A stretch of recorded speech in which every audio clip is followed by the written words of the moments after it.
Selamat datang di channel Cerita Kirana. Mohon bantu share, like, dan komen untuk kemajuan channel Cerita Kirana. Terima kasih sudah mampir dan membantu. Selamat mendengarkan. Udara malam terasa dingin, namun bagi Bima, hawa dingin itu tidak sebanding dengan rasa beku yang menyelimuti hatinya. Ia berdiri canggung di sudut ruang resepsi, memegang gelas berisi jus jeruk yang entah sudah keberapa kali ia putar-putar. Pandangannya tidak pernah lepas dari sosok Karin, mantan istrinya, yang kini berdiri anggun di pelaminan, bersanding dengan pria lain. Gaun putih berpayet yang dikenakannya tampak mewah, memancarkan aura kebahagiaan yang terasa begitu asing bagi Bima. Pria di sampingnya, Rio, tersenyum bangga, jas mahalnya membalut tubuhnya yang tegap.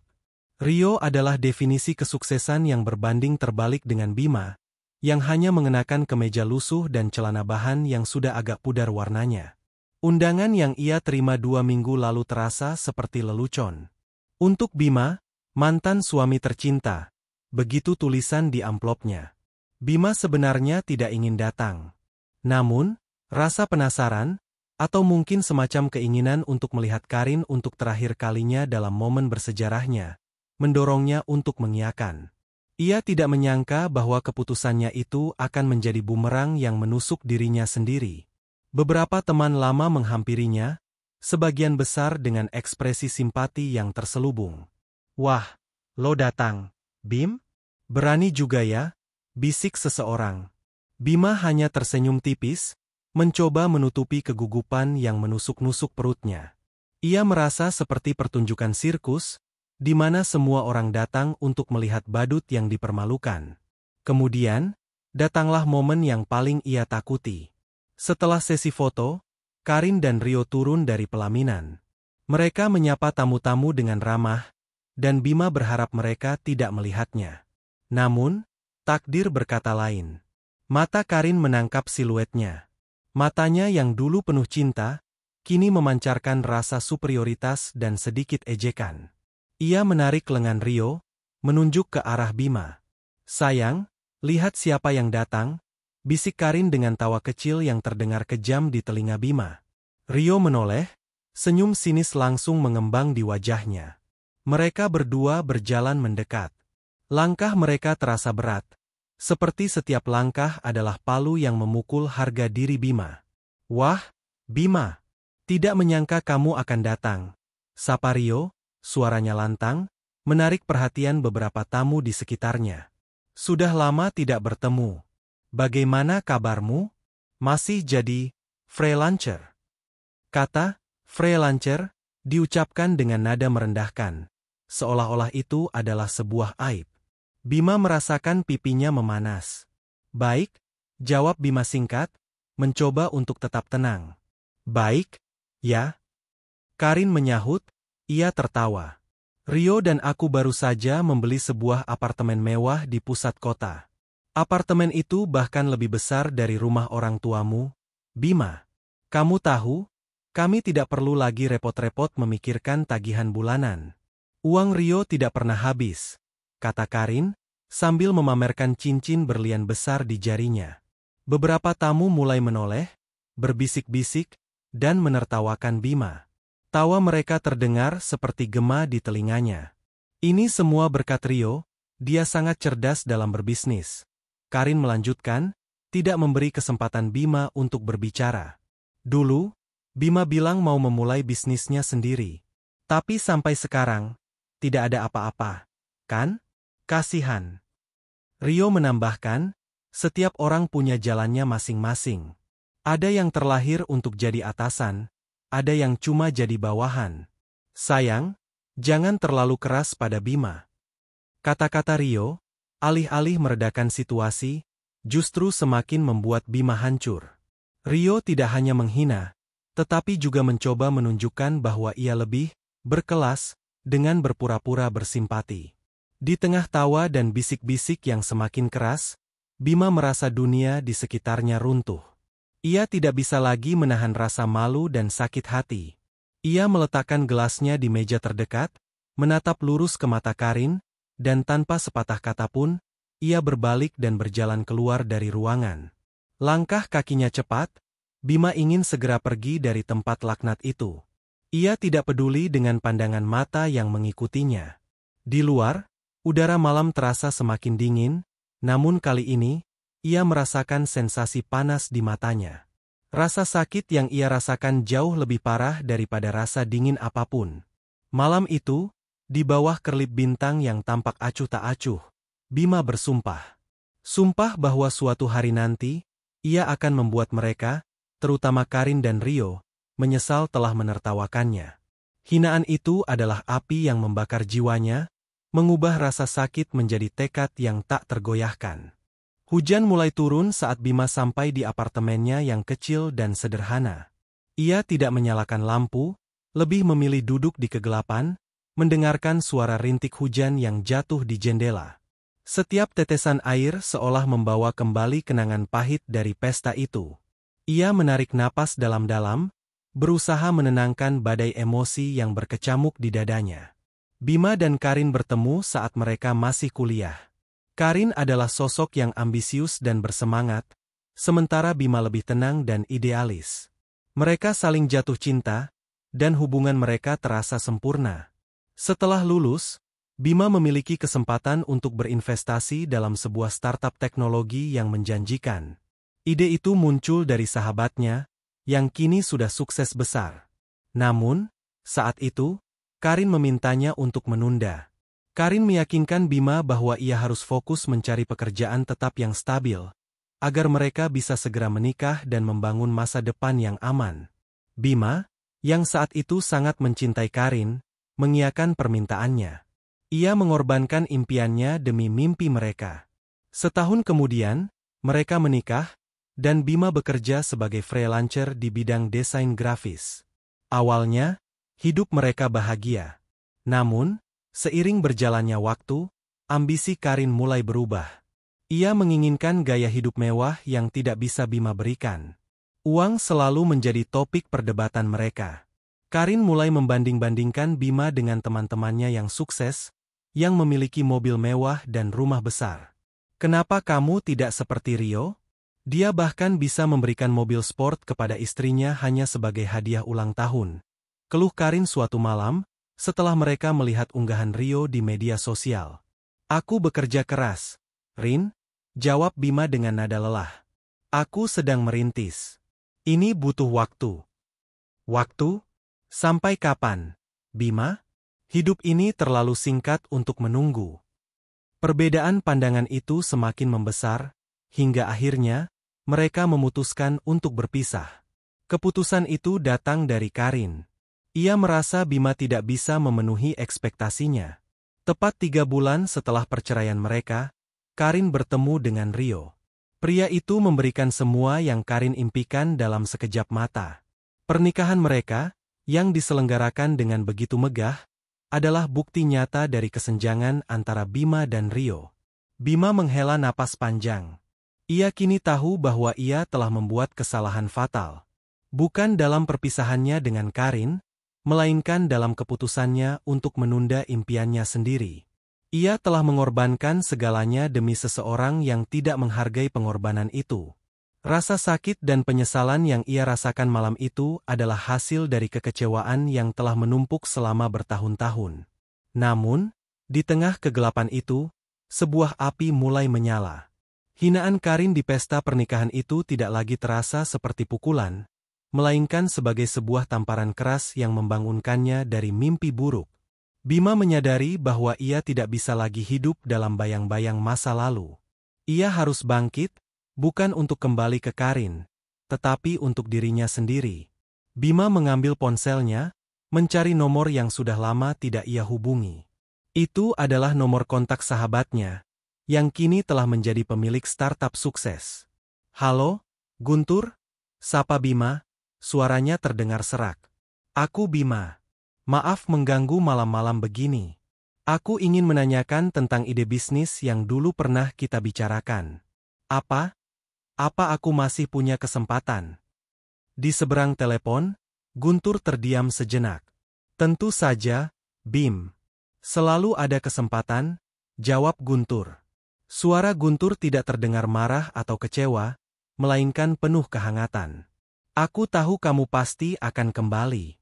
Aku akan kirimkan detailnya besok pagi. Tapi, ada apa? Tumben kamu menelepon. Bima menatap refleksi dirinya di jendela, samar-samar terlihat di balik tetesan air hujan.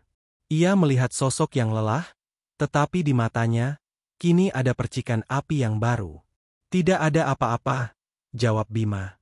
Hanya ingin memulai sesuatu yang baru. Malam itu, Bima tidak tidur. Ia menghabiskan sisa malamnya dengan menatap layar laptopnya, membaca detail proposal bisnis yang dikirimkan Guntur. Ia merasa seperti menemukan kembali dirinya yang telah lama hilang. Hinaan Karin adalah katalis, cambuk yang memaksanya untuk keluar dari zona nyamannya. Malam itu, di tengah badai hujan, Bima bersumpah untuk membalikkan keadaan. Ia tidak akan lagi menjadi badut yang ditertawakan. Dunia akan segera berbalik, dan ia akan memastikan Karin dan Rio akan menyaksikannya. Sinar matahari pagi menembus celah jendela, membangunkan Bima dari tidur singkatnya. Namun, rasa lelah di tubuhnya tidak sebanding dengan semangat baru yang membara di dadanya. Setelah percakapan dengan Guntur semalam, Bima merasa seolah-olah ia baru saja menemukan peta harta karun yang telah lama hilang. Ide bisnis yang dulu ia kubur dalam-dalam kini terasa begitu nyata dan menjanjikan. Ia bangun, menyeduh secangkir kopi hitam, dan duduk di depan laptopnya yang tua, siap untuk memulai lembaran baru dalam hidupnya. Proposal bisnis yang dikirimkan Guntur adalah tentang sebuah platform digital yang menghubungkan para seniman independen dengan klien yang mencari karya seni orisinal. Guntur telah berhasil membangun prototipe dan mengumpulkan beberapa data awal, tetapi ia terlalu sibuk dengan perusahaannya sendiri sehingga tidak bisa fokus mengembangkan proyek ini. Dulu, Bima melihatnya sebagai ide yang bagus, tetapi ia memilih untuk mendengarkan Karin dan mencari stabilitas. Kini, ia melihatnya bukan hanya sebagai ide, tetapi sebagai satu-satunya jalan keluar. Bima memulai perjalanannya dengan sebuah kehati-hatian yang luar biasa. Ia tahu ia tidak bisa terburu-buru. Kesalahan di masa lalu, di mana ia mengabaikan intuisi demi perkataan orang lain, tidak boleh terulang lagi. Ia menghabiskan berminggu-minggu hanya untuk melakukan riset pasar. Ia membaca artikel, menganalisis tren industri seni, dan mewawancarai beberapa seniman dan kolektor secara anonim melalui forum daring.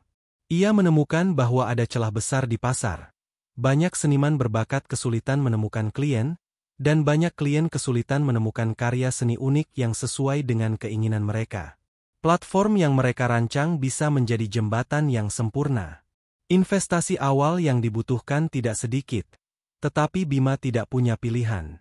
Ia menghitung-hitung sisa tabungannya. Jumlahnya tidak seberapa, hanya cukup untuk hidup beberapa bulan. Bima mengambil keputusan drastis.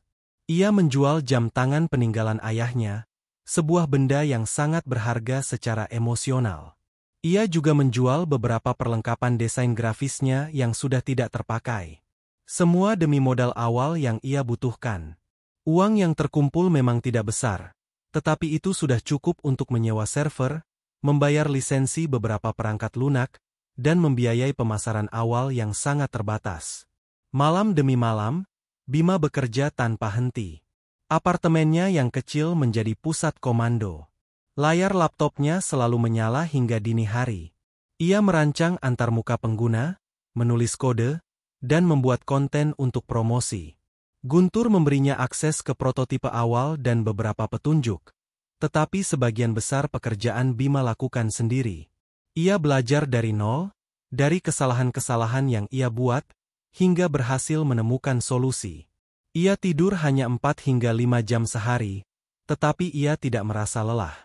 Setiap baris kode yang ia tulis, setiap halaman desain yang ia selesaikan, terasa seperti memulihkan kembali harga dirinya. Bima merahasiakan semua ini. Ia tidak ingin ada orang lain yang tahu, terutama teman-teman dari masa lalunya yang masih sering menghubunginya. Ia takut akan ejekan dan keraguan. Ia tahu mereka akan mengatakan, "Apa yang kamu lakukan, Bima? Bukankah kamu sudah gagal sekali? Atau, kamu tidak belajar dari masa lalu, ya?" Rasa malu dari pesta pernikahan Karin masih begitu kuat, dan ia tidak ingin mengambil risiko untuk merasakannya lagi. Bima hanya berbagi sedikit tentang proyeknya kepada Guntur, yang menjadi satu-satunya orang yang tahu tentang perjuangannya. "Bagaimana, Bim? Ada kemajuan?" tanya Guntur melalui pesan teks. "Sedikit demi sedikit, Tur," jawab Bima. "Ini jauh lebih rumit dari yang aku bayangkan. Tapi aku tidak akan menyerah. Aku percaya padamu, Bim. Jangan ragu untuk meminta bantuan kalau ada apa-apa," balas Guntur. Dukungan Guntur sangat berarti bagi Bima. Ia adalah satu-satunya pelabuhan di tengah badai yang ia ciptakan sendiri. 3 minggu berlalu. Bima akhirnya berhasil menyelesaikan versi beta dari platformnya. Antarmukanya sederhana, tetapi fungsional. Ia mengunggah beberapa karya seni dari kenalan seniman yang ia temui di forum daring, dan secara perlahan, ia mulai mempromosikan platformnya melalui media sosial, menargetkan komunitas seni yang relevan. Tanggapan awal cukup positif. Beberapa orang tertarik, dan ada beberapa klien yang mulai mendaftar. Meskipun jumlahnya masih kecil, itu adalah sebuah kemenangan besar bagi Bima. Di suatu malam, Bima sedang memantau statistik pengguna. Tiba-tiba, ia melihat sebuah notifikasi. Sebuah karya seni telah terjual. Ini adalah penjualan pertama. Bima menatap layar dengan mata berkaca-kaca. Perasaan itu tak bisa digambarkan. Itu bukan hanya soal uang. Itu adalah validasi, bukti bahwa pengorbanannya tidak sia-sia. Hinaan yang ia terima dari Karin kini terasa jauh, tidak lagi menyakitkan. Ia merasakan sensasi kemenangan yang murni, yang tidak bisa dibeli dengan uang, melainkan didapat dari keringat dan air mata. Malam itu, Bima membiarkan dirinya tersenyum. Senyum yang tulus, bukan senyum palsu untuk menutupi rasa malu. Ia tahu, ini hanyalah permulaan. Jalan masih panjang, tetapi ia telah mengambil langkah pertama. Langkah yang mengubahnya dari korban menjadi pejuang. Dan ia akan terus berjalan, sampai ia berhasil membalikkan dunia. Penjualan pertama yang Bima dapatkan terasa seperti tetesan air di tengah gurun pasir. Meskipun jumlahnya tidak seberapa, itu adalah bukti nyata bahwa platform yang ia bangun memiliki potensi. Hari-hari berikutnya, Bima bekerja dengan semangat baru yang berlipat ganda. Ia fokus pada pengembangan fitur-fitur baru, meningkatkan performa situs, dan memperluas jaringan seniman. Beberapa penjualan kecil terjadi lagi, memberikan Bima keyakinan bahwa ia berada di jalur yang benar. Namun, di tengah euforia itu, Bima mulai menyadari satu hal krusial. Ia tidak akan bisa berkembang lebih jauh tanpa modal yang signifikan. Mengandalkan tabungan dan sedikit penghasilan dari penjualan tidaklah cukup. Ia butuh server yang lebih kuat, tim yang lebih besar, dan anggaran pemasaran yang serius untuk bersaing di pasar yang semakin ramai. Bima mencoba menghubungi beberapa investor kecil yang ia temukan secara daring, tetapi sebagian besar dari mereka tidak menanggapi, atau menolak setelah mendengar bahwa proyeknya masih dalam tahap awal. Bima mulai merasa frustrasi. Jalan yang ia tempuh terasa begitu terjal dan sendirian. Suatu sore, Guntur menelepon Bima. "Bim, aku ada janji dengan kenalanku. Dia investor yang cerdas dan sangat visioner. Dia bisa melihat potensi proyek yang masih mentah. Kalau kamu mau, aku bisa coba perkenalkan kalian," tawar Guntur. Investor. Bima ragu. Apa dia akan tertarik dengan proyekku yang masih kecil ini? Dia tidak melihat besarnya proyek sekarang, tapi potensi di masa depan. Coba saja, Bim. Dia adalah Arini. Dia tidak hanya menginvestasikan uang, tapi juga memberikan panduan dan dukungan. Dia sangat hebat, Guntur meyakinkan. Bima menyetujuinya. Ia tahu ini adalah kesempatan emas, mungkin satu-satunya. Pertemuan diatur di sebuah kafe kecil yang tenang di pusat kota.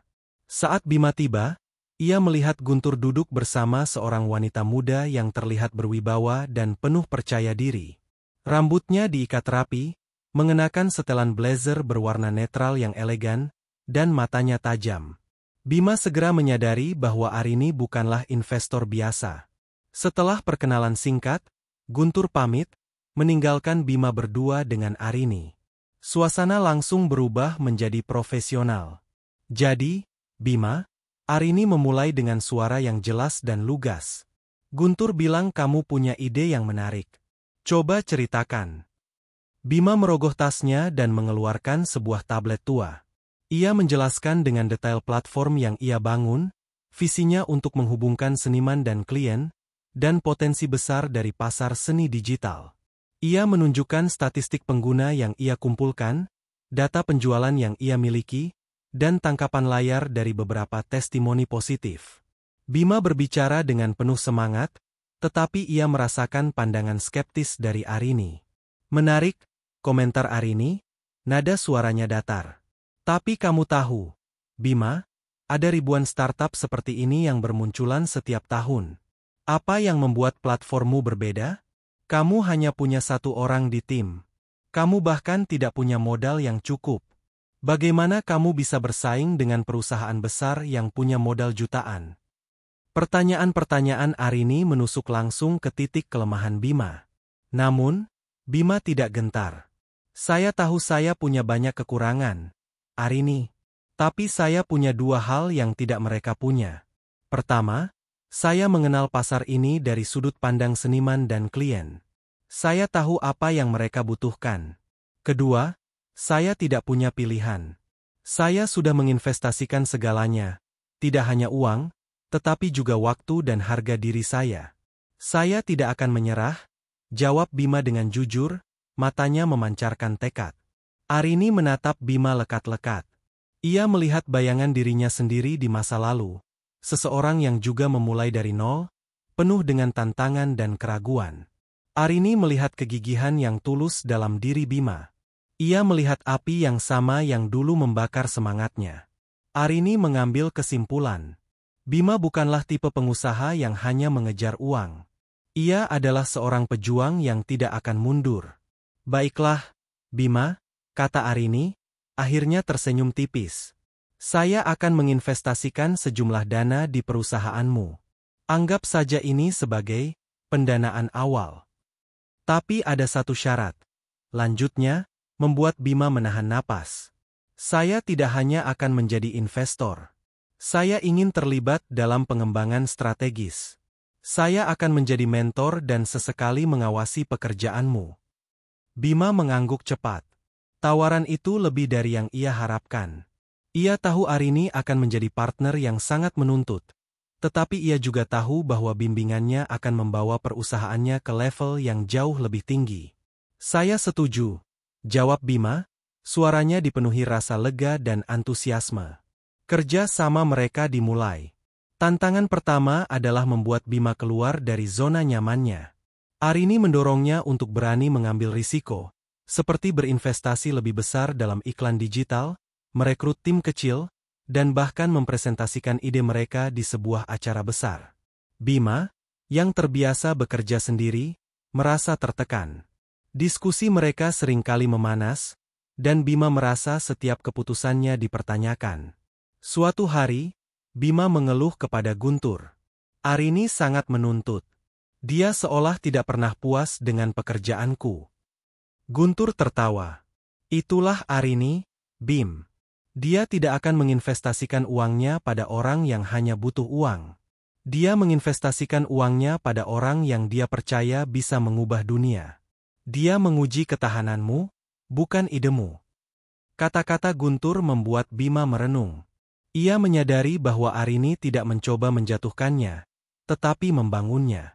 Ia mengajarkan Bima tentang manajemen, strategi, dan cara berpikir yang lebih besar.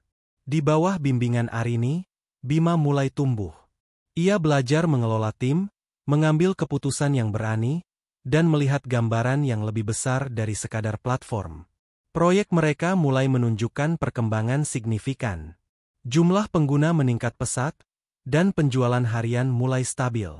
1 bulan setelah pendanaan, Arini membawa Bima ke sebuah gedung perkantoran mewah.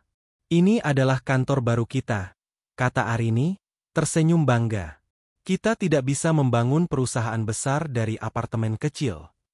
Bima menatap ruangan yang luas itu, tidak percaya. Beberapa bulan lalu, ia adalah seorang pria yang terhina dan ditertawakan.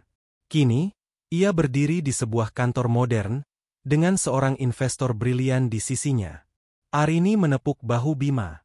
Perjalanan kita baru saja dimulai, Bima. Ayo kita buktikan pada dunia bahwa kita bisa, bisiknya. Malam itu, saat Bima berada di kantornya yang baru, ia teringat wajah Karin dan Rio.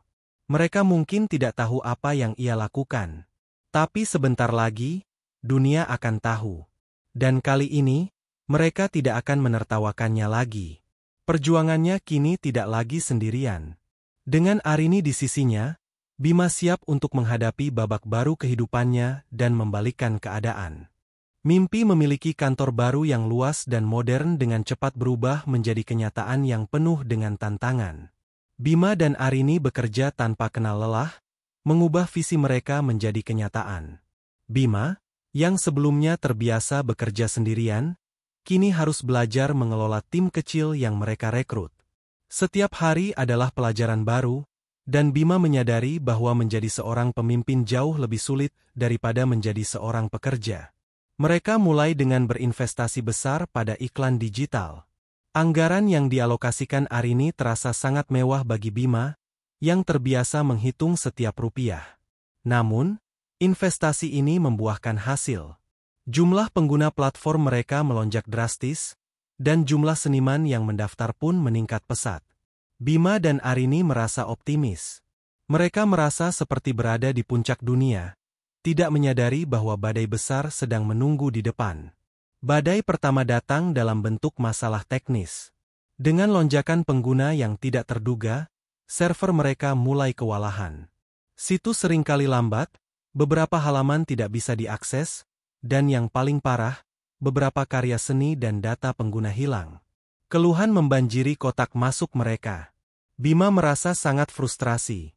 Ia telah menghabiskan berjam-jam untuk membangun sistem, dan sekarang sistem itu runtuh di bawah tekanan kesuksesan yang mereka raih. Arini, dengan ketenangannya yang khas, segera mengadakan rapat darurat. Kita tidak bisa panik, Bima, katanya. Ini adalah masalah yang bagus. Artinya, kita butuh infrastruktur yang lebih kuat. Kita harus segera migrasi ke server yang lebih besar.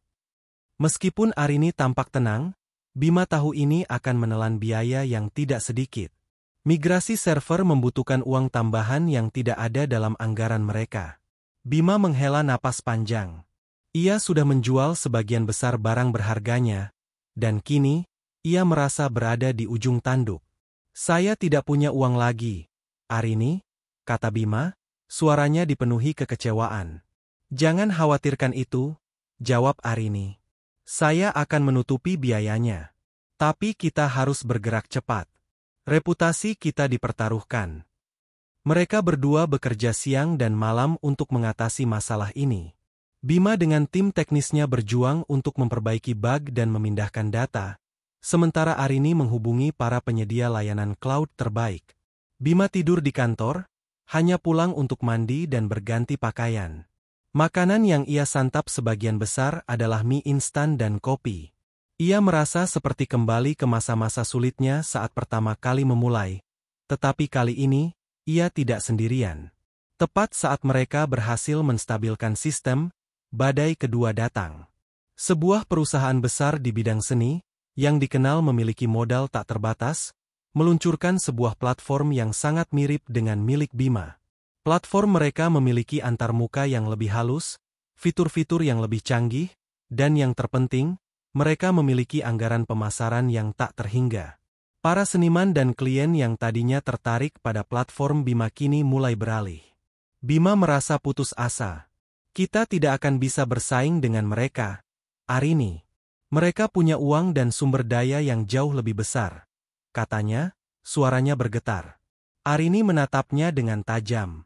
Dengar, Bima. Jangan pernah membandingkan diri kita dengan mereka. Mereka membangun platform untuk mencari uang. Kita membangun platform untuk mewujudkan sebuah komunitas. Fokus kita berbeda. Dan itulah kekuatan kita, jelas Arini. Kita harus kembali ke akar. Kita harus membangun hubungan yang lebih kuat dengan para seniman. Buat mereka merasa bahwa kita adalah rumah mereka, bukan sekadar tempat untuk menjual karya. Saran Arini membuka mata Bima. Ia menyadari bahwa kekuatan mereka bukanlah pada modal, tetapi pada hubungan. Bima dan timnya mulai aktif berinteraksi dengan para seniman di platform mereka. Mereka mengadakan acara virtual, sesi tanya-jawab, dan bahkan menawarkan bimbingan gratis. Mereka menciptakan rasa kebersamaan yang tidak dimiliki oleh platform besar manapun. Para seniman merasa dihargai dan didengar. Di tengah perjuangan ini, Bima harus menghadapi pengorbanan personal yang lebih besar. Biaya hidup di kota besar, ditambah dengan kebutuhan untuk membeli perangkat lunak baru dan membayar operasional kecil, membuat uangnya semakin menipis. Bima harus menjual mobil tua kesayangannya, hadiah dari ayahnya saat ia lulus kuliah. Itu adalah benda yang memiliki kenangan berharga, tetapi Bima tahu bahwa ini adalah satu-satunya cara untuk bertahan. Satu malam, saat Bima sedang duduk sendirian di kantor, Arini menghampirinya. "Kamu terlihat lelah, Bima. Sudah waktunya pulang," katanya dengan nada lembut. Bima hanya tersenyum kecut. "Bagaimana bisa pulang? Masih banyak pekerjaan yang harus diselesaikan." Arini duduk di kursi di sebelahnya. "Saya tidak tahu mengapa kamu sangat bertekad, Bima. Tapi saya tahu kamu sedang berjuang untuk sesuatu yang lebih dari sekadar uang." Bima menatap matanya. "Saya sedang berjuang untuk harga diri saya," jawabnya jujur. "Saya pernah dihina. Saya pernah ditertawakan di depan banyak orang. Itu adalah luka yang tidak akan pernah hilang. Tapi saya tidak ingin luka itu mendefinisikan saya. Saya ingin menggunakannya sebagai bahan bakar." Arini mengangguk. Ia mengerti sekarang. Bima tidak hanya membangun sebuah perusahaan. Ia membangun kembali dirinya. Pertemuan itu mengukuhkan kerja sama mereka, mengubah hubungan investor mitra menjadi ikatan yang lebih dalam. Setelah 3 bulan kerja keras, Bima dan Arini berhasil mengatasi semua rintangan. Platform mereka tidak hanya stabil, tetapi juga memiliki komunitas yang loyal dan berkembang pesat. Penjualan kembali meningkat, dan mereka mulai mendapat pengakuan dari media. Meskipun jalan mereka masih panjang, Bima tahu bahwa ia tidak akan pernah menyerah. Luka di masa lalu telah sembuh, digantikan oleh tekad dan kekuatan yang tak tergoyahkan. Setelah 3 bulan yang penuh gejolak, perjuangan Bima dan Arini mulai membuahkan hasil yang luar biasa. Angin segar berhembus kencang, mengubah badai menjadi ombak yang membawa mereka melaju kencang. Platform mereka, yang dulu hanya berurusan dengan keluhan dan bug, kini berjalan mulus, dan komunitas yang mereka bangun dengan susah payah mulai menunjukkan loyalitas yang tak tergoyahkan. Bima, yang kini lebih percaya diri dan berpengalaman, memimpin timnya dengan visi yang jelas. Ia tidak lagi hanya fokus pada perbaikan teknis, tetapi juga pada inovasi. Dengan dana tambahan yang Arini sediakan, mereka meluncurkan fitur-fitur baru yang belum pernah ada di platform sejenis. Salah satunya adalah fitur kustomisasi kilat, yang memungkinkan klien untuk berinteraksi langsung dengan seniman untuk menciptakan karya seni yang benar-benar unik dan personal. Fitur ini meledak di pasaran. Banyak klien yang mencari hadiah unik atau dekorasi rumah yang personal langsung membanjiri platform mereka. Bukan hanya fitur, tetapi strategi pemasaran mereka juga diubah total. Arini mengarahkan Bima untuk tidak lagi hanya beriklan secara digital, tetapi juga bekerja sama dengan influencer di bidang seni dan gaya hidup. Para influencer ini, dengan audiens yang luas dan loyal, mempromosikan platform Bima dan karya-karya seniman di dalamnya. Dalam waktu singkat, nama platform mereka menjadi viral. Cerita-cerita tentang seniman yang sukses dan klien yang menemukan karya seni impian mereka membanjiri media sosial. Pendapatan perusahaan melonjak drastis, jauh melampaui prediksi awal mereka. Bima terkejut melihat angka-angka di laporan keuangan. Keuntungan mulai mengalir deras, memungkinkannya untuk merekrut lebih banyak karyawan, termasuk desainer, developer, dan tim pemasaran. Kantor kecil mereka pun tidak lagi cukup, dan mereka harus pindah ke ruang kerja yang lebih besar di kawasan bisnis bergengsi. Ini baru permulaan, Bima, kata Arini suatu hari, matanya berbinar. Kita telah membuktikan bahwa komunitas adalah aset terbesar kita. Sekarang kita harus mengembangkannya ke skala global. Bima mengangguk, masih takjub dengan semua yang terjadi. Ia tidak lagi tidur di kantor, tetapi ia tetap yang pertama datang dan yang terakhir pulang. Ia merasa bertanggung jawab atas setiap orang yang bekerja bersamanya. Ia juga merasa bertanggung jawab untuk membalas kepercayaan Arini. Ia belajar dari Arini setiap hari, tidak hanya tentang bisnis, tetapi juga tentang kepemimpinan dan ketenangan dalam menghadapi masalah. Hubungan mereka, yang awalnya hanya sebatas investor dan pendiri, kini telah menjadi ikatan profesional yang kuat, didasari rasa saling menghormati dan percaya. Suatu sore, Bima sedang memantau statistik platform. Angka-angka menunjukkan pertumbuhan yang konstan dan mengesankan. Ia melihat keluar jendela, melihat lampu-lampu kota yang mulai menyala, dan teringat pada hari itu di pesta pernikahan Karin. Hinaan Karin terasa begitu jauh sekarang, seperti mimpi buruk yang tidak nyata. Ia tidak lagi merasa malu, tetapi bangga. Ia telah mengubah rasa sakit menjadi kekuatan. Ia telah membuktikan pada dirinya sendiri bahwa ia lebih dari sekadar pria gagal, seperti yang dicap Karin. Berita tentang kesuksesan Bima mulai menyebar luas. Media-media bisnis ternama mulai tertarik untuk mewawancarainya. Bima, yang dulunya enggan muncul di publik, kini dengan percaya diri berbicara tentang visi perusahaannya dan kisah di baliknya. Ia tidak pernah menyebut nama Karin atau Rio, tetapi ia selalu menekankan pentingnya kegigihan dan ketahanan dalam menghadapi kegagalan. Ceritanya menjadi inspirasi bagi banyak orang.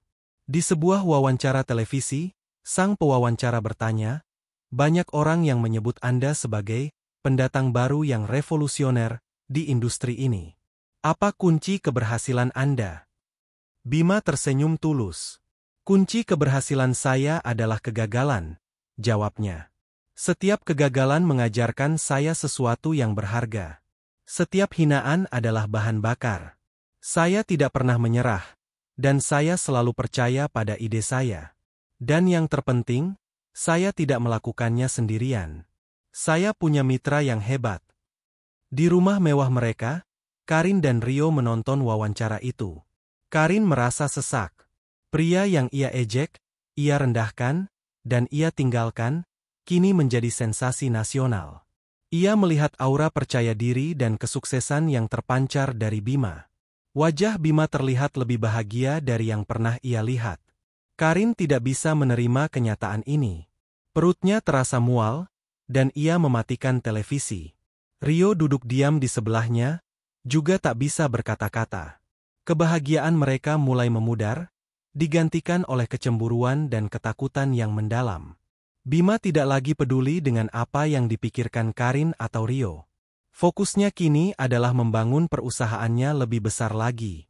Ia telah membalikkan keadaan dalam waktu 3 bulan, dan ia tahu, ini hanyalah awal dari babak baru kehidupannya. Berita tentang kesuksesan Bima menyebar lebih cepat daripada yang ia bayangkan. Tidak butuh waktu lama sebelum nama Bima menjadi perbincangan hangat di kalangan pebisnis dan media. Wawancaranya di televisi, yang penuh dengan kisah inspiratif tentang kegagalan dan kebangkitan, menyentuh hati banyak orang. Bima, si pria gagal, yang dulu ditertawakan, kini menjadi simbol kegigihan dan keberanian. Di tengah-tengah sorotan itu, Bima berusaha untuk tetap rendah hati. Ia tahu betul dari mana ia berasal. Ia masih sering makan di warung sederhana yang menjadi tempat makan favoritnya. Dan ia tidak pernah melupakan janji-janjinya kepada timnya. Hubungannya dengan Arini juga semakin kuat. Mereka bukan hanya mitra bisnis, tetapi juga teman baik yang saling mendukung. Arini mengajarkan Bima tentang sisi lain dari kesuksesan, bahwa uang bukanlah segalanya. Sementara Bima merayakan keberhasilannya, di tempat lain, kebahagiaan Karin dan Rio mulai memudar. Awalnya, mereka mendengar desas-desus tentang Bima, tetapi mereka menganggapnya tidak lebih dari sekadar kabar angin. Rio selalu meyakinkan Karin bahwa Bima tidak mungkin bisa sukses, karena Bima adalah orang yang naif dan tidak memiliki jiwa bisnis yang kuat. Dia hanya beruntung, kata Rio dengan nada meremehkan, suatu malam saat mereka sedang makan malam. Bisnis seperti itu naik dan turun dengan cepat.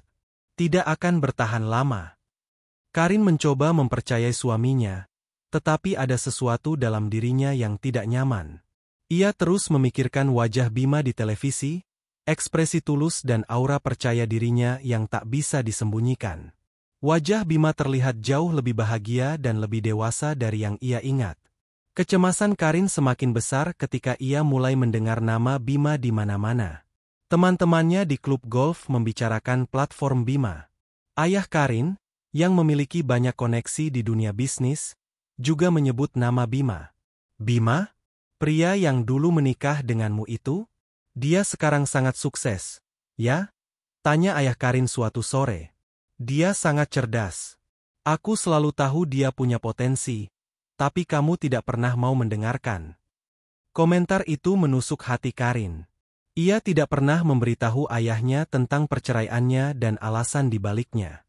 Sekarang, ia harus menanggung rasa malu yang terpendam. Rio mulai merasa cemas juga. Ia menyadari bahwa ia telah meremehkan Bima. Ia memutuskan untuk mencoba mencari tahu lebih banyak tentang platform Bima. Ia menyuruh asistennya untuk mengumpulkan informasi tentang perusahaan Bima. Laporan yang ia terima membuatnya terkejut. Platform Bima tidak hanya sukses, tetapi juga sangat inovatif. Mereka berhasil menguasai pasar dalam waktu singkat dan menarik perhatian investor-investor besar. Rasa cemas Rio berubah menjadi ketakutan. Bisnisnya sendiri, sebuah perusahaan properti yang tadinya sukses, kini mengalami masalah serius. Mereka telah berinvestasi besar-besaran dalam sebuah proyek pembangunan apartemen mewah yang kini macet. Pasar properti sedang lesu, dan mereka tidak bisa menjual apartemen-apartemen itu.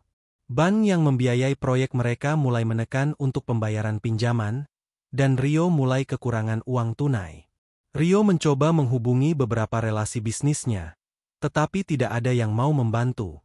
Mereka takut berurusan dengan perusahaan Rio yang sedang dalam masalah. Di tengah keputusasaan itu, Rio teringat akan nama Arini, seorang investor yang dikenal sangat cerdas dan memiliki banyak koneksi. Ia berpikir untuk meminta bantuan Arini, tidak menyadari bahwa Arini adalah mitra Bima. Karin, di sisi lain, mulai merasa bersalah. Ia sering teringat pada Bima yang dulu rela mengorbankan segalanya untuknya. Ia teringat bagaimana Bima selalu setia dan mencintainya dengan tulus. Ia melihat suaminya sekarang, Rio, yang hanya peduli pada uang dan status sosial. Rio tidak pernah peduli padanya, kecuali untuk penampilan. Hidupnya bersama Rio terasa kosong dan hampa, tidak seperti saat ia bersama Bima. Suatu malam, Karin dan Rio bertengkar hebat. Rio menyalahkan Karin atas kegagalannya. Seharusnya kau membantuku lebih banyak. Kau tidak pernah mendukungku, teriak Rio. Karin, yang selama ini menahan amarahnya, meledak. Aku sudah muak. Rio, kau hanya peduli pada uang dan status. Kau tidak pernah mencintaiku. Bima jauh lebih baik darimu. Nama Bima yang terucap membuat Rio terdiam. Ia menatap Karin dengan tatapan penuh kebencian. Jadi, sekarang kau membandingkanku dengan pria gagal itu? Pria yang ditertawakan di depan umum. Dia tidak gagal. Kau yang gagal, Rio. Kau hanya punya uang, tapi kau tidak punya hati. Bima punya segalanya sekarang. Karin balas berteriak, air mata membasahi pipinya. Pertengkaran itu meninggalkan luka yang dalam. Karin dan Rio tidak lagi berbicara satu sama lain. Rumah mewah mereka terasa dingin dan sepi. Karin menyadari bahwa kebahagiaan yang ia kejar bersama Rio hanyalah ilusi. Ia telah mengorbankan cinta tulus demi kemewahan, dan ia kini menuai hasilnya. Di kejauhan, Bima sedang menikmati kesuksesannya. Ia tidak tahu apa yang terjadi dengan Karin dan Rio, tetapi ia merasa lega. Ia telah berhasil membalikkan keadaan. Ia telah membuktikan kepada dunia, dan yang terpenting, kepada dirinya sendiri, bahwa ia adalah seorang pemenang. Seiring berjalannya waktu, Bima tidak lagi hanya dikenal sebagai pengusaha sukses. Ia telah menjadi ikon. Citranya, yang dulu dibentuk oleh hinaan dan ejekan, kini diukir oleh narasi ketekunan, visi, dan kebangkitan yang inspiratif. Setiap wawancara, setiap artikel yang diterbitkan, dan setiap undangan yang ia terima, semuanya berfungsi sebagai bukti nyata bahwa ia telah berhasil membalikkan takdirnya. Transformasi Bima tidak hanya bersifat finansial, tetapi juga mental dan emosional. Pria yang dulu pemalu dan sering merasa rendah diri kini berdiri tegak, memancarkan aura kepercayaan diri yang tak terbantahkan. Salah satu momen yang paling berkesan adalah ketika Bima diundang sebagai pembicara utama di sebuah konferensi teknologi dan seni bergengsi. Konferensi tersebut dihadiri oleh ribuan pebisnis, investor, dan seniman dari seluruh dunia. Dulu, Bima hanya bisa membayangkan dirinya berada di sana, melihat para pembicara dari jauh. Sekarang, ia adalah salah satu dari mereka. Saat ia naik ke panggung, sorot lampu yang terang benderang tidak membuatnya gentar, melainkan memberinya energi. Di hadapannya terhampar lautan wajah yang menatapnya dengan penuh kekaguman. Bima tidak berbicara tentang angka-angka atau strategi bisnis yang rumit.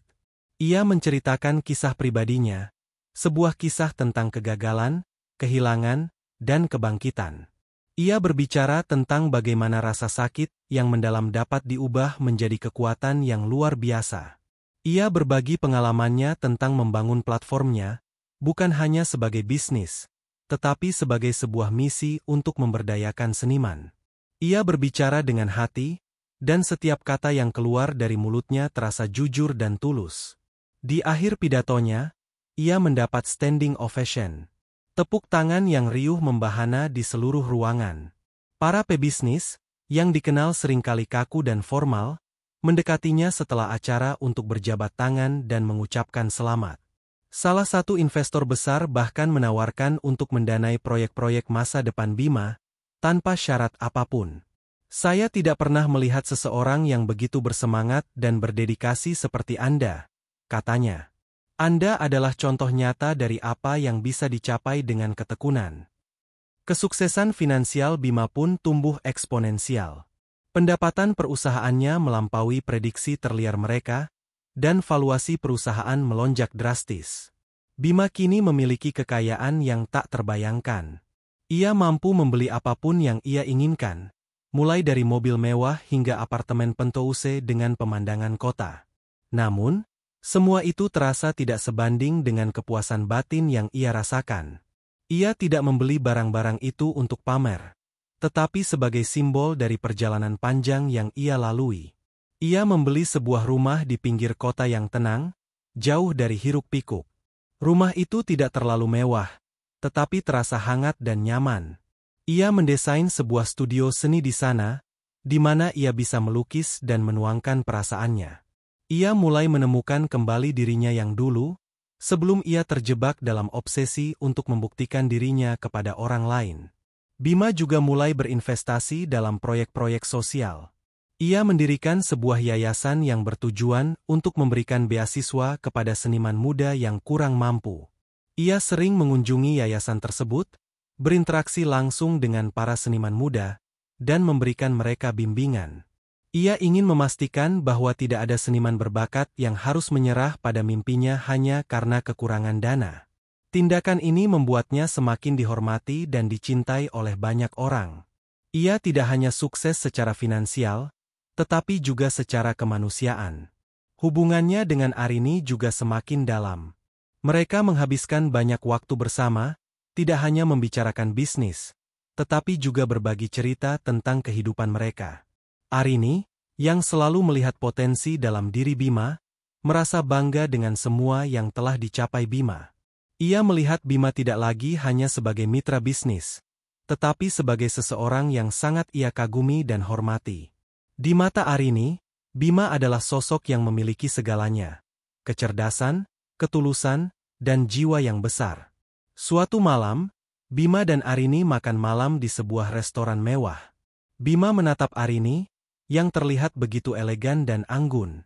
Saya tidak akan bisa melakukan semua ini tanpa Anda, Arini, kata Bima tulus.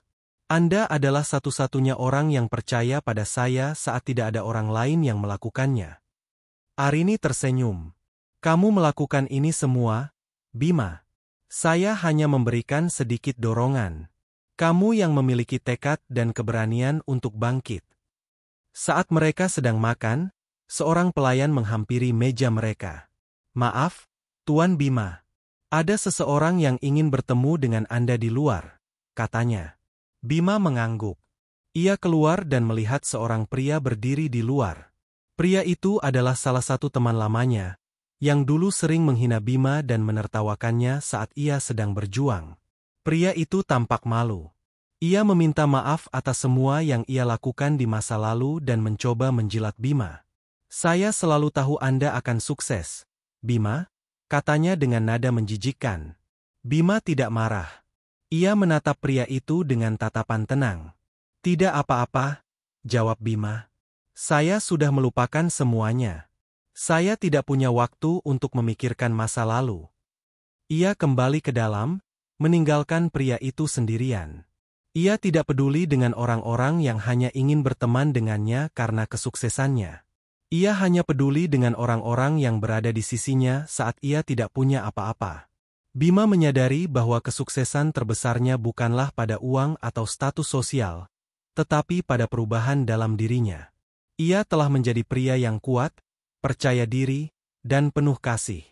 Ia tidak lagi peduli dengan apa yang dipikirkan Karin dan Rio. Ia tidak lagi terbebani oleh masa lalu. Ia telah menemukan kebahagiaan sejati, dan kebahagiaan itu tidak bisa dibeli dengan uang atau status sosial. Ketika Bima semakin bersinar di dunia bisnis, bintang Rio dan Karin justru meredup. Bisnis properti Rio, yang selama ini menjadi sumber utama kekayaan mereka, mulai menunjukkan keruntuhan yang tak terhindarkan. Proyek pembangunan apartemen mewah yang mereka harapkan akan menjadi tambang emas, kini berubah menjadi beban finansial yang berat. Harga properti jatuh, dan calon pembeli yang dulu mengantre kini menghilang. Rio semakin terperosok dalam utang. Bank yang membiayai proyek mereka mulai mengirimkan surat peringatan. Rio mencoba segala cara untuk menghindari kebangkrutan, termasuk menjual aset-asetnya, tetapi itu tidak cukup. Ia semakin stres, dan hubungannya dengan Karin memburuk. Setiap malam, rumah mereka dipenuhi dengan pertengkaran. Rio menyalahkan Karin karena tidak mendukungnya, sementara Karin menyalahkan Rio karena keserakahannya. Mereka yang dulu sering tampil mesra di pesta-pesta kini bahkan tidak bisa duduk di meja makan yang sama.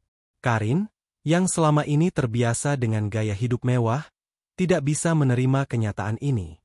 Perhiasan, tas, dan pakaian mahal yang dulu ia pamerkan kini terasa hampa. Ia sering melihat barang-barang itu dengan tatapan kosong, mengenang masa-masa kejayaan mereka yang terasa begitu cepat berlalu. Ia merindukan Bima. Bukan Bima yang kaya dan sukses, tetapi Bima yang dulu, yang tulus mencintainya dan tidak pernah menyakitinya. Ia merindukan kehangatan yang dulu ia rasakan, sesuatu yang tidak pernah ia temukan dalam hubungan dengan Rio. Suatu hari, Karin menerima telepon dari salah satu teman sosialitanya. Temannya mengundangnya ke sebuah acara amal, yang diselenggarakan oleh yayasan yang baru didirikan oleh seorang pengusaha muda yang sedang naik daun. Nama pengusaha itu tidak asing di telinganya, Bima. Jantung Karin berdebar kencang. Ia mencoba menolak, tetapi temannya bersikeras. Kau harus datang, Karin. Bima akan ada di sana. Semua orang ingin bertemu dengannya. Karin merasa bimbang. Di satu sisi, ia takut bertemu dengan Bima. Ia tahu ia tidak akan sanggup menghadapi tatapan Bima. Namun, di sisi lain, ia melihat ini sebagai satu-satunya kesempatan untuk meminta bantuan. Ia berpikir, mungkin Bima, dengan kekayaannya, akan bersedia membantu mereka. Ia meyakinkan dirinya sendiri bahwa ia hanya akan mendekati Bima untuk meminta bantuan, tidak lebih. Pada hari acara amal itu, Karin mengenakan gaun paling indah yang ia miliki. Ia mencoba terlihat seanggun mungkin, berharap penampilannya akan menarik perhatian Bima. Tetapi, saat ia tiba di lokasi, ia terkejut melihat betapa banyak orang yang hadir. Ia melihat banyak wajah-wajah yang dikenalnya, para pebisnis, artis, dan pejabat, semua tampak bersemangat. Ia melihat ke arah panggung, di mana Bima sedang berbicara dengan beberapa tamu penting. Aura Bima begitu berbeda. Ia tidak lagi terlihat seperti Bima yang dulu. Ia tampak karismatik dan berwibawa. Karin mencoba mendekati Bima, tetapi ia selalu dihalangi oleh kerumunan orang yang ingin menyapa Bima. Ia melihat Bima berbicara dengan Arini, yang berdiri di sampingnya. Arini terlihat begitu cantik dan cerdas. Mereka berdua terlihat sangat cocok dan bahagia. Kecemburuan melanda hati Karin.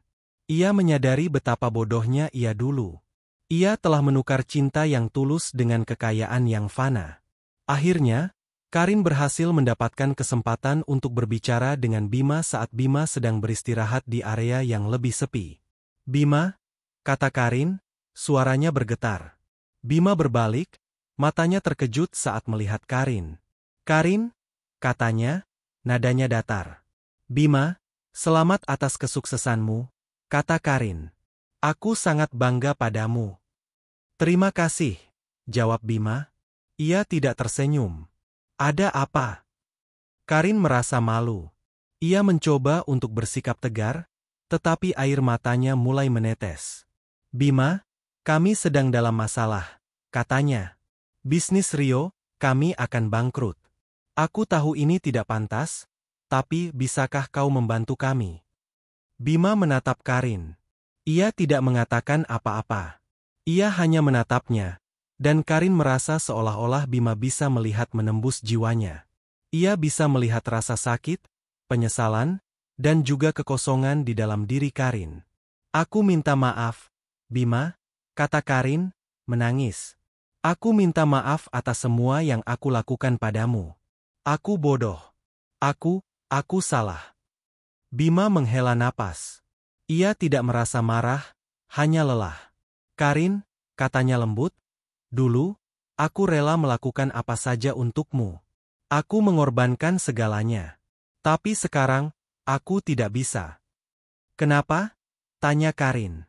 "Kau punya segalanya sekarang." "Karena aku bukan Bima yang dulu," jawab Bima. "Aku telah belajar. Aku telah melewati masa-masa sulit. Aku tidak bisa kembali ke masa lalu." Karin menunduk, air matanya membasahi pipinya. Ia menyadari bahwa ia telah kehilangan segalanya. Ia telah kehilangan Bima, cinta sejatinya, dan sekarang ia kehilangan kekayaan yang ia kejar. Ia jatuh berlutut, merasa begitu hancur. Bima tidak bisa melakukan apa-apa. Ia hanya berdiri di sana, menatap Karin. Ia merasa kasihan padanya, tetapi ia juga tahu bahwa ini adalah karma. Dunia telah berbalik, dan kini saatnya bagi Karin untuk menghadapi konsekuensi dari perbuatannya. Setelah ditolak mentah-mentah oleh Bima di acara amal, Karin kembali ke rumah dengan hati yang hancur. Ia tidak hanya pulang dengan tangan kosong, tetapi juga dengan rasa malu yang lebih dalam dari sebelumnya. Ia berharap setidaknya Bima akan menunjukkan sedikit belas kasihan, atau setidaknya mau mendengarkan permohonannya. Tetapi, Bima yang ia temui bukanlah Bima yang dulu ia kenal. Bima yang sekarang adalah sosok yang tegas, berprinsip, dan tidak mudah terpengaruh oleh air mata penyesalan. Karin duduk di sofa mewah yang kini terasa kosong, memikirkan apa lagi yang bisa ia lakukan. Suaminya, Rio, terlihat sangat frustrasi. Ia mondar-mandir di ruang tamu, menelepon orang-orang penting yang dulu dekat dengannya, tetapi hasilnya nihil. Tidak ada yang mau mengangkat teleponnya, seolah mereka semua telah mengetahui berita kejatuhannya. "Bagaimana, Karin? Apakah Bima mau membantu kita?" tanya Rio dengan suara serak, penuh harapan. Karin menunduk. "Tidak," jawabnya singkat, suaranya nyaris tidak terdengar. Rio menghentikan langkahnya. "Apa? Kenapa? Kau sudah mencoba meyakinkannya?" "Sudah," kata Karin, air matanya mulai menetes lagi. "Aku sudah meminta maaf. Aku sudah memohon. Tapi dia dia menolakku. Rio menggebrak meja. Sial. Kenapa dia sekejam itu? Kita ini teman lamanya. Dia tidak bisa melupakan semua yang sudah kita lakukan untuknya. Karin mengangkat kepalanya. Rio, kita tidak melakukan apa-apa untuknya, katanya dengan suara tegas. Kita justru membuangnya, merendahkannya, dan menertawakannya. Bima sudah berubah. Ia tidak lagi sama dengan Bima yang kita kenal dulu. Rio terdiam, wajahnya pucat. Ia tidak bisa menyangkal perkataan Karin. Ia tahu, jauh di dalam hatinya, bahwa semua ini adalah karma. Ia dan Karin telah mempermalukan Bima di depan umum. Dan sekarang, giliran mereka yang dipermalukan. Pagi berikutnya, bank menyita rumah mewah mereka. Rio dan Karin terpaksa pindah ke apartemen kecil di pinggir kota. Apartemen itu sangat berbeda dengan rumah mereka yang dulu. Dapur kecil, ruang tamu yang sempit, dan kamar tidur yang pengap. Karin merasa seolah-olah ia sedang hidup di dalam mimpi buruk. Ia mencoba beradaptasi, tetapi ia tidak bisa. Ia merindukan pelayan-pelayannya, mobil mewahnya, dan pesta-pesta mewah yang dulu sering ia hadiri. Sementara itu, Bima semakin sukses. Berita tentang perusahaan barunya, Vortex Dynamics, menjadi tajuk utama di surat kabar. Perusahaannya kini menjadi pemain utama di pasar teknologi. Bima juga membeli sebuah perusahaan media yang sebelumnya menolak Bima untuk menjadi investor. Kini, ia menjadi pemiliknya. Dia bahkan berhasil membeli sebuah gedung pencakar langit di pusat kota, yang dulunya adalah kantor utama perusahaan Rio.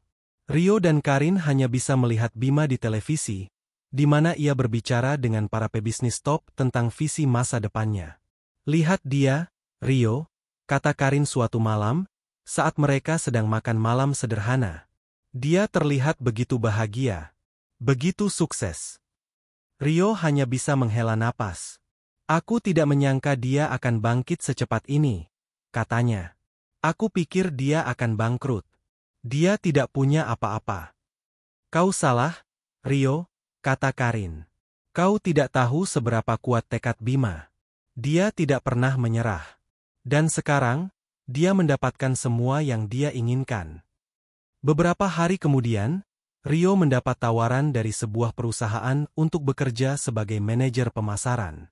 Gajinya tidak besar, tetapi setidaknya itu akan membantu mereka bertahan hidup. Rio merasa malu. Ia yang dulunya adalah pemilik perusahaan kini harus bekerja sebagai pegawai. Ia menerima tawaran itu, karena tidak ada pilihan lain. Karin mencoba mencari pekerjaan. Ia mengirimkan lamaran ke beberapa perusahaan, tetapi ia tidak pernah mendapat panggilan. Ia tahu, di dunia bisnis, reputasinya dan Rio sudah hancur. Tidak ada yang mau mempekerjakan mereka. Mereka tidak punya pilihan lain, selain meminta bantuan sekali lagi. Suatu sore, Karin menelepon Bima. Setelah beberapa kali tidak diangkat, akhirnya Bima menjawab teleponnya. Suara Bima terdengar sangat sibuk. Ada apa, Karin? Tanya Bima. Bima, aku tahu kau sibuk. Tapi, aku ingin bertemu denganmu, kata Karin. Bima terdiam. Aku rasa kita tidak punya apa-apa untuk dibicarakan lagi, Karin. Ini penting, Bima, kata Karin. Ini tentang kami. Kami benar-benar hancur. Bima menghela napas. Karin, aku sudah katakan padamu, aku tidak bisa membantu. Aku sibuk. Aku tidak punya waktu untuk hal-hal seperti ini. Ini bukan hal biasa, Bima, kata Karin, suaranya meninggi. Ini tentang hidup kami. Aku mohon, Bima, tolong beri kami kesempatan. Bima terdiam sejenak. Akhirnya, ia berkata, baiklah.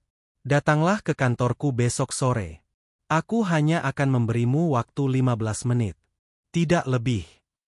Karin merasa lega. Setidaknya, Bima mau bertemu dengannya. Keesokan harinya, Karin dan Rio datang ke kantor Bima. Mereka menunggu di lobi. Lobi itu sangat mewah. Furnitur modern, lampu-lampu gantung kristal, dan sebuah lukisan abstrak besar terpampang di dinding. Rio merasa iri. Ia tahu, Bima telah mengalahkannya. Ia telah berhasil mendapatkan semua yang Rio inginkan. Setelah menunggu selama hampir 1 jam, seorang sekretaris datang dan membawa mereka ke ruang pertemuan. Di sana, Bima sudah menunggu. Bima terlihat sangat profesional dengan setelan jas mahal. Di sampingnya duduk Arini, yang terlihat begitu elegan dan percaya diri. "Duduklah," kata Bima, suaranya datar. Karin dan Rio duduk. Suasana terasa sangat tegang. "Jadi, ada apa?" tanya Bima. Karin mengambil napas dalam-dalam. "Bima, kami datang untuk meminta bantuanmu." Bima menatap Karin. "Aku sudah menduga itu," katanya. "Tapi, aku tidak mengerti. Kenapa kalian datang padaku? Bukankah dulu kalian menganggapku tidak punya apa-apa? Rio, kau bilang aku hanya orang miskin yang tidak punya masa depan." Wajah Rio memerah. Ia merasa sangat malu. Ia menunduk, tidak bisa menatap mata Bima. "Dan kau, Karin," lanjut Bima. "Kau bilang aku tidak pantas untukmu. Kau menertawakanku di depan semua orang. Kau meninggalkanku karena aku tidak bisa memberimu kehidupan mewah." Air mata Karin mulai menetes. "Aku salah, Bima. Aku bodoh. Aku tidak tahu apa yang aku lakukan." "Kau tahu, Karin," kata Bima, suaranya lembut. "Aku menghabiskan 3 bulan terakhir hidupku untuk membuktikan bahwa kalian salah. Aku bekerja keras, siang dan malam, hanya untuk menunjukkan padamu bahwa aku bisa sukses. Dan sekarang, aku di sini. Aku punya semua yang aku inginkan." "Kami tahu, Bima," kata Rio, suaranya serak. "Kami tahu kau sukses. Kami hanya ingin kau membantu kami.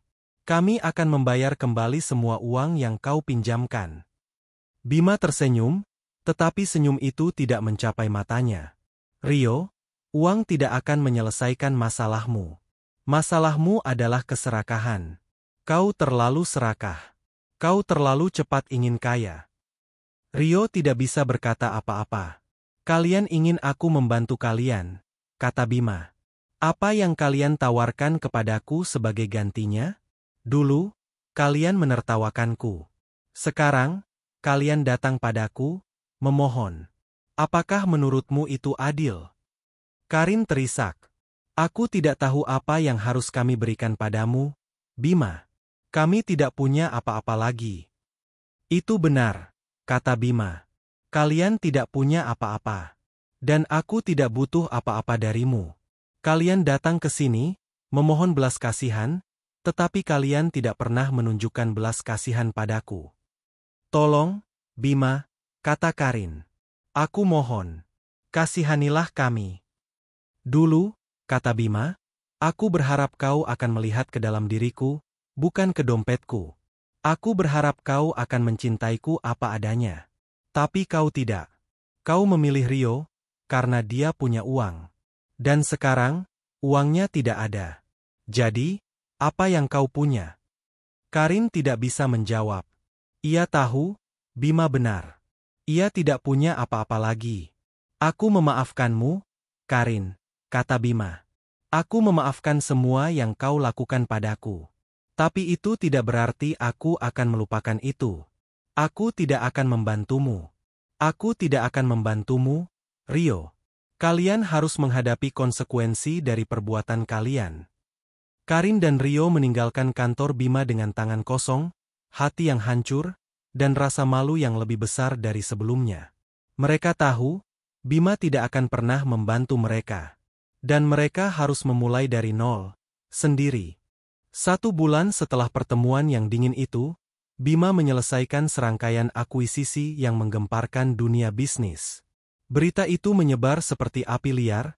Vortex Dynamics, milik Bima telah mengambil alih Dharma Utama, perusahaan yang pernah dipimpin oleh Rio. Bima tidak hanya membeli perusahaan itu, tetapi ia juga memecat semua manajer senior yang pernah menertawakannya, termasuk Rio. Tindakan Bima bukan hanya bisnis, tetapi juga pesan yang jelas. Era dominasinya telah dimulai, dan tidak ada yang bisa menghentikannya. Rio mendengar berita itu di televisi. Ia duduk di apartemennya yang sempit, dengan mata melotot, tidak percaya dengan apa yang ia dengar.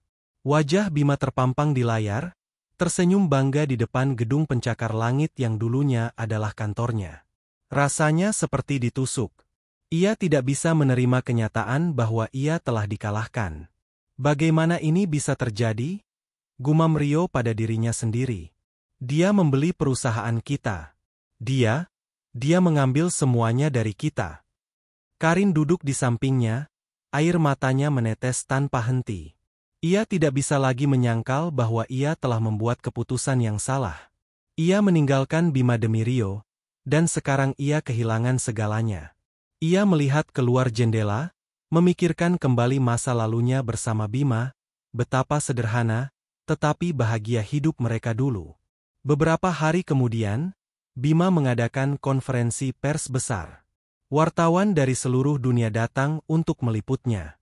Bima berbicara dengan percaya diri tentang rencananya untuk mengembangkan Dharma Utama menjadi perusahaan global, menciptakan ribuan lapangan kerja baru, dan berinvestasi dalam proyek-proyek yang ramah lingkungan.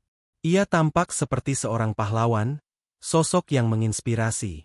Di tengah konferensi pers, seorang wartawan bertanya, "Mengapa Anda memilih untuk membeli perusahaan yang hampir bangkrut?"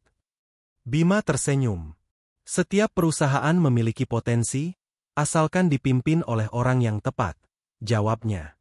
Saya melihat Dharma Utama sebagai peluang, bukan sebagai masalah. Saya percaya bahwa dengan kerja keras dan komitmen, kita dapat membangun kembali perusahaan ini menjadi lebih kuat dari sebelumnya. Karin dan Rio menyaksikan konferensi pers itu dari televisi di apartemen mereka. Mereka melihat bagaimana Bima telah berubah menjadi sosok yang mengagumkan. Rio merasa sangat malu. Ia tahu, Bima jauh lebih pintar darinya. Rio selalu meremehkan Bima, menganggapnya tidak ambisius dan tidak punya masa depan. Tetapi sekarang, Bima membuktikan bahwa semua itu salah. Rio, kata Karin, suaranya gemetar. Kau lihat itu? Dia membeli perusahaanmu. Dia mendapatkan semua yang kau inginkan. Rio hanya bisa mengangguk. Ia tidak bisa berkata apa-apa. Ia merasa sangat marah pada dirinya sendiri, karena ia telah meremehkan Bima. Ia juga merasa sangat marah pada Karin, karena ia telah meninggalkannya. Aku harus pergi, Rio, kata Karin.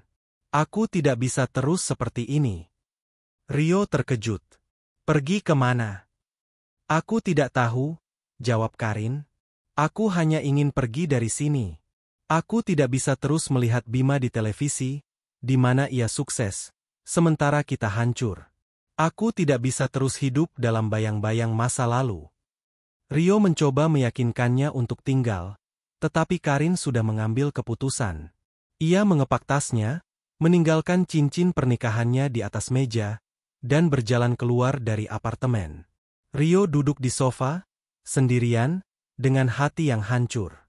Ia tidak hanya kehilangan kekayaan, tetapi juga Karin. Karin kini tinggal di sebuah apartemen kecil di pinggir kota. Ia bekerja sebagai kasir di sebuah minimarket. Hidupnya sangat berbeda dari kehidupan mewahnya dulu. Ia harus bekerja keras hanya untuk membayar sewa apartemen. Ia merindukan pelayan-pelayannya, mobil mewahnya, dan pesta-pesta mewah yang dulu sering ia hadiri. Ia juga merindukan Bima. Ia tahu, ia telah membuat kesalahan yang besar. Suatu hari, Bima mengunjungi sebuah panti asuhan yang dulu sering ia bantu. Ia mendonasikan sejumlah besar uang, memberikan pakaian, makanan, dan mainan untuk anak-anak. Salah satu anak kecil menghampirinya. "Bapak ini Bima yang sering ada di televisi, ya?" tanya anak kecil itu. Bima tersenyum. "Ya, benar," jawabnya. "Bapak sangat baik," kata anak kecil itu. "Bapak membantu kami." "Terima kasih, Pak." Bima merasa sangat bahagia. Ia tahu, ia telah membuat keputusan yang benar. Ia tidak lagi peduli dengan uang dan ketenaran. Ia hanya peduli dengan kebahagiaan dan kebaikan. Ia menyadari bahwa kekayaan sejati bukanlah di dompet, tetapi di hati. Sementara itu, Karin mendengar kabar bahwa Bima telah menjadi seorang filantropis. Ia menyumbangkan sebagian besar kekayaannya untuk membantu orang-orang yang membutuhkan. Karin merasa sangat bangga. Ia tahu, Bima tidak pernah berubah.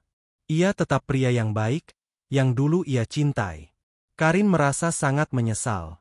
Ia tahu, ia telah menyia-nyiakan kesempatan emas. Ia kehilangan Bima, dan sekarang ia kehilangan segalanya. Ia tidak bisa kembali ke masa lalu. Ia harus menghadapi kenyataan bahwa ia harus memulai dari nol, sendiri.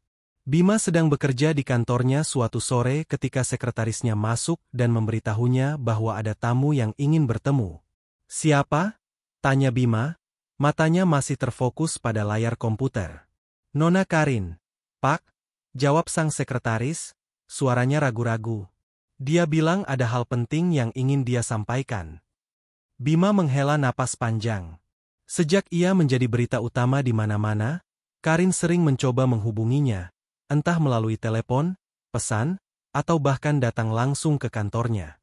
Bima selalu menolak untuk menemuinya, karena ia tahu, pertemuan ini hanya akan membawa kembali kenangan menyakitkan. "Berikan dia 15 menit," kata Bima. "Dan pastikan dia tidak membuat keributan di lobi." Karin masuk ke dalam ruangan. Ia tidak lagi mengenakan pakaian mahal. Wajahnya terlihat letih dan matanya cekung. Ia duduk di kursi di hadapan Bima, yang duduk di belakang meja yang besar dan megah. "Bima," kata Karin, suaranya serak. Aku datang untuk meminta maaf." Bima menatapnya dengan tatapan kosong. "Aku sudah memaafkanmu, Karin. Aku tidak lagi menyimpan dendam padamu." "Aku tahu, Bima," kata Karin, air matanya mulai mengalir.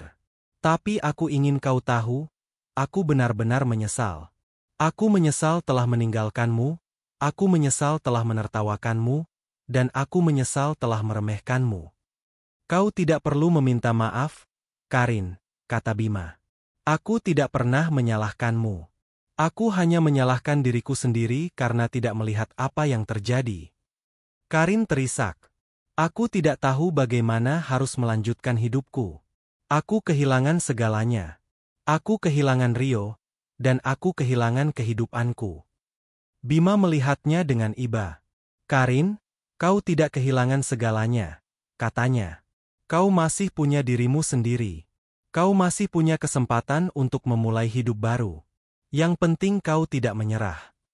"Bima, aku ingin kembali padamu," kata Karin, matanya memancarkan harapan. "Aku ingin memulai lagi dari awal. Aku masih mencintaimu." Bima terdiam sejenak. Ia melihat wajah Karin, dan ia teringat pada masa lalu mereka yang indah. Tetapi ia juga teringat pada rasa sakit yang ia alami. Ia tahu, ia tidak bisa kembali ke masa lalu. Ia tidak bisa melupakan semua yang Karin lakukan padanya. "Karin," kata Bima, "aku tidak bisa kembali padamu. Aku sudah punya hidupku sendiri. Aku sudah bahagia." Karin merasa sangat kecewa. Ia tahu, ia telah membuat kesalahan yang sangat besar. Ia tidak hanya kehilangan Bima, tetapi juga kebahagiaannya. Ia tidak tahu apa yang harus ia lakukan lagi. "Aku tahu kau tidak akan memaafkanku, Bima," kata Karin. "Aku tahu kau tidak akan kembali padaku. Aku hanya ingin kau tahu, aku benar-benar mencintaimu." "Karin, aku tidak mencintaimu lagi," kata Bima, suaranya tegas. "Aku sudah menemukan cintaku yang baru." Karin menunduk. Ia tahu, Bima tidak berbohong. Ia bisa melihat kebahagiaan di mata Bima. Ia tahu, Bima benar-benar bahagia. Karin meninggalkan kantor Bima dengan hati yang hancur. Ia tahu, ia tidak akan pernah bisa kembali ke masa lalu. Ia harus memulai dari nol, sendiri. Bima duduk di kursinya, matanya terfokus pada layar komputer. Ia tidak lagi memikirkan Karin. Ia hanya memikirkan Arini. Ia tahu, ia telah membuat keputusan yang benar. Ia tidak akan pernah kembali ke masa lalu. Ia hanya akan melihat ke masa depan. Setelah pertemuan terakhirnya dengan Karin, Bima merasa beban di hatinya terangkat. Ia menyadari bahwa ia tidak lagi terbebani oleh masa lalu. Ia telah memaafkan Karin, dan itu memberinya kebebasan untuk melanjutkan hidupnya. Ia tidak lagi peduli dengan uang atau ketenaran. Ia hanya peduli dengan kebahagiaan dan cinta. Bima mulai menghabiskan lebih banyak waktu dengan Arini. Mereka tidak hanya berbagi visi bisnis, tetapi juga berbagi impian dan harapan. Mereka saling mendukung, dan hubungan mereka menjadi semakin kuat. Bima merasa bahwa Arini adalah pasangan hidupnya. Ia tidak seperti Karin, yang hanya melihat uang. Arini melihat Bima apa adanya. Suatu malam, Bima mengajak Arini makan malam di sebuah restoran romantis. Setelah makan malam, Bima berlutut dan mengeluarkan sebuah cincin. "Arini," kata Bima, suaranya gemetar. "Kau telah mengubah hidupku. Kau telah memberiku harapan dan kebahagiaan. Maukah kau menikah denganku?" Arini terkejut. Air matanya mulai menetes. "Ya, Bima," katanya, "aku mau." Bima dan Arini menikah beberapa bulan kemudian. Pernikahan mereka sederhana, tetapi penuh dengan cinta. Mereka hanya mengundang keluarga dan teman-teman dekat. Karin dan Rio tidak diundang. Setelah menikah, Bima dan Arini bekerja sama untuk membangun perusahaan mereka. Mereka tidak hanya sukses dalam bisnis, tetapi juga dalam hidup. Mereka membangun rumah yang indah, dan mereka sering bepergian ke luar negeri. Mereka hidup dengan damai dan bahagia. Karin dan Rio mendengar kabar tentang pernikahan Bima. Mereka merasa sangat menyesal. Mereka tahu, mereka telah membuat kesalahan yang sangat besar. Mereka kehilangan Bima, dan sekarang mereka harus hidup dengan konsekuensi dari perbuatan mereka. Karin kini tinggal di sebuah apartemen kecil di pinggir kota. Ia bekerja sebagai kasir di sebuah minimarket. Hidupnya sangat berbeda dari kehidupan mewahnya dulu. Ia sering memikirkan Bima, dan ia merindukan masa lalu mereka. Ia tahu, ia telah menyia-nyiakan kesempatan emas. Sementara itu, Bima tidak pernah melupakan perjuangannya. Ia selalu ingat bagaimana ia dihina dan ditertawakan. Tetapi ia tidak lagi menyimpan dendam. Ia tahu, kehinaan itu adalah awal dari kesuksesannya. Itu adalah hal yang memotivasi dia untuk bangkit. Suatu hari, Bima dan Arini mengunjungi panti asuhan yang dulu Bima bantu. Bima melihat seorang anak kecil bermain dengan mobil-mobilan. Ia teringat pada masa kecilnya. Ia teringat pada impiannya untuk menjadi sukses. Ia menyadari bahwa ia telah mencapai impiannya. Bima dan Arini memutuskan untuk mendirikan sebuah yayasan untuk membantu anak-anak yang kurang beruntung. Mereka ingin membantu anak-anak untuk mencapai impian mereka, terlepas dari latar belakang mereka. Mereka tahu, kebahagiaan sejati bukanlah di dompet, tetapi di hati.